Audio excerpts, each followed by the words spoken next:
I'm just gonna do basic like Kyo versus Iori because that's like KOF in a nutshell. So I often trade with hops when I'm trying to anti-air them, and it almost feels like I have to preemptively anti-air the hops. I'm so glad you wrote that because it shouldn't almost feel like you have to preemptively anti-air the hops. You do have to preemptively anti-air the hops. It's a prediction. It is not something you're supposed to react to in this game.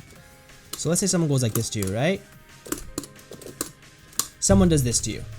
The way to beat that is to do an anti-hop normal, which in this game is typically either going to be stand A or stand B.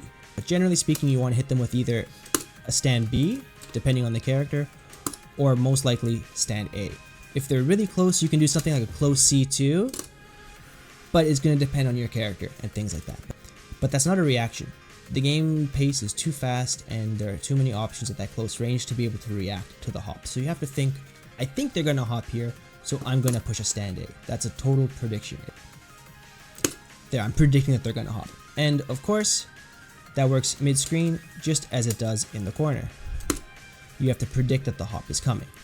Now what your opponent can do to beat that is to frame trap you, or more traditionally go for a sweep.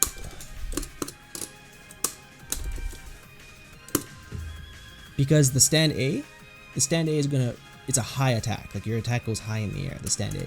So it's not gonna hit Iori when he's crouching during that sweep. So generally doing another crouch B or a crouch D is gonna beat that anti-air attempt. What would you have to do to beat that? Well, if you think they're gonna sweep, you can just guard. And then you're gonna have to punish that based on your character. There, that works. So you have to beat that sweep like that. So in the corner, again, if you think they're gonna hop, you just have to make a prediction. The other thing you could do if you think they're gonna jump, kind of like a Street Fighter thing, if you think they're gonna jump at you, you can always just kind of walk forward and cross them up, and now they're in the corner instead of you.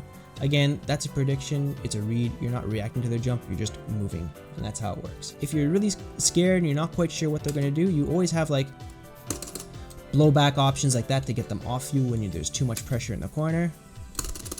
You can roll out of the corner that way with your meter, but of course those are both meter options, but they're relatively safe ways to get out. There are some situations where your blowback CD might get blocked, or it could lose to some different situations, but generally speaking, if you're really stressed and you don't really know what to do and you don't have a good read on your opponent, you can spend bar to get out of the corner with minimal risk and kind of reassess and go back to neutral that way.